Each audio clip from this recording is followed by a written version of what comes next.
तो चलिए इस वीडियो में बात करते हैं HTML एंटिटीज़ की। HTML एंटिटीज़ का मतलब होता है कि इसका यूज़ आपको तब करना होता है जब आप किसी रिजर्व कैरेक्टर्स को दिखाना चाहते हैं अपने वेब पेज पर।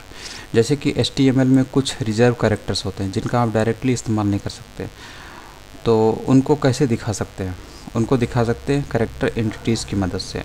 जैसे कि आपको पता होगा HTML में ये ग्रेटर दैन, लेस दैन और ग्रेटर दैन वाला सिंबल है। ये आपको पता होगा जब HTML एलिमेंट लिखते हैं तो वहाँ पर इसकी ज़रूरत पड़ती है, मतलब ये HTML के लिए रिजर्व होता है। इस सिंबल को आपको दिखाना है अपने टेक्स्ट में भी, ठीक है। तो वहाँ पर HTML इसको जो है रिजर्व अगर ट्रीट करेगा तो वहाँ पर जो है एरर आएगी। तो इसी चीज़ को रोकने के लिए हम लोग इसको स्पेशल जो कैरेक्टर एंटिटीज़ होती है उससे इसको रिप्लेस कर देते हैं, ठीक है।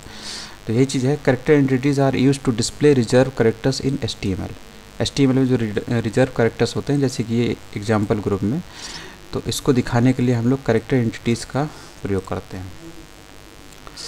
जैसे कि यहाँ पर, ठीक है, तो कुछ इस तरीके से हम लोग दिखाते हैं। ये सिंटेक्स यहाँ पे बता रहा है कि अगर आपको एंटिटी नेम लिखना है यहाँ पर, उसके पहले एंड सिंबल होता है, एंटिटी नेम लिखना है, मतलब किसी रिजर्व कैरेक्टर्स को दिखाने के लिए आप इस तरीके का सिंटेक्स इस्तेमाल करेंगे। एंड लिखा, थोड़ा सा इसको बड़ा कर लेते हैं, एंड लिखा और यहाँ पे उसके बाद एंटिटी नेम, या फिर दूसरा तरीका है एंड हैज़ और उसके बाद एंटिटी नंबर। ये दोनों तरीक़ों में से कोई भी आप इस्तेमाल कर सकते हैं HTML के किसी रिजर्व कैरेक्टर्स को डिस्प्ले कराने के लिए। जैसे यहाँ पर, ठीक, ये लेस देन वाला सिंबल है, रिजर्व जो कैरेक्टर है वो है HTML का, ठीक। आपने देखा ही जो हम लोग एलिमेंट बनाते हैं वहाँ पर ये इस्तेमाल होता है। इसको आप डायरेक्टली इस तरीके से इस्तेमाल नहीं कर सकते, ठीक। तो इसको कैसे कर सकते हैं? तो इसको दिखा सकते हैं हम लोग इस तरीके से या फिर इस तरीके से, ठीक है। इस तरीके से नंबर सिस्टम, ये नंबर के ज़रिए दिखाने का तरीका है और ये एंटिटी नेम के ज़रिए दिखाने का तरीका है। इसके बाद है, इसके एग्जांपल को आगे हम लोग देखेंगे। इसके बाद है नॉन ब्रेकिंग स्पेस, NBSP।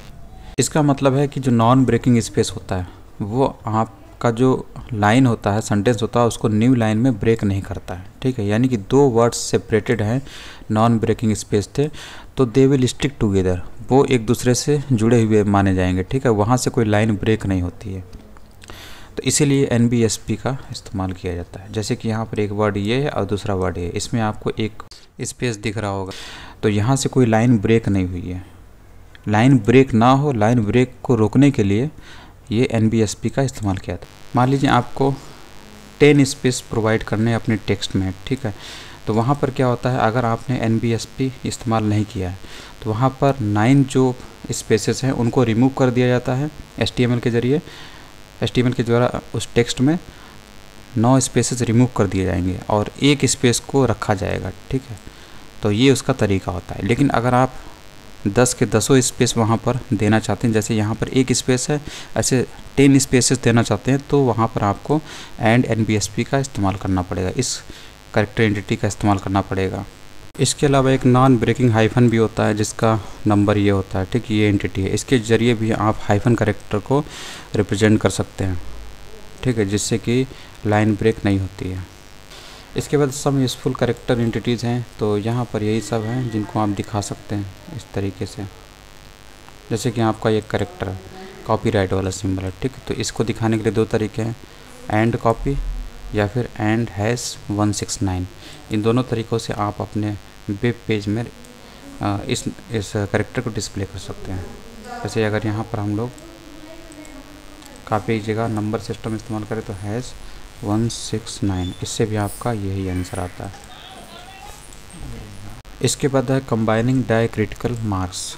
तो डायक्रिटिकल मार्क्स किस तरीके के होते हैं? जो आपको ये सिंबल दिख रहे हैं, इसको ग्रेप बोलते हैं, इसको एक्यूट बोलते हैं, ठीक है। तो ये इस टाइप के जो सिंबल होते हैं और भी होते हैं, इनको डायक्रिटिकल मार्क्स आप बोलते हैं, ठीक है, ठीक। तो इनको क्या होता है, ये कभी कभी आपके जो लेटर होते हैं उनके साथ कंबाइन होते हैं। जैसे दूसरी लैंग्वेज होती है ना, तो उस दूसरी लैंग्वेज कोई लेटर है तो उसके साथ ये कंबाइन किए जाते हैं।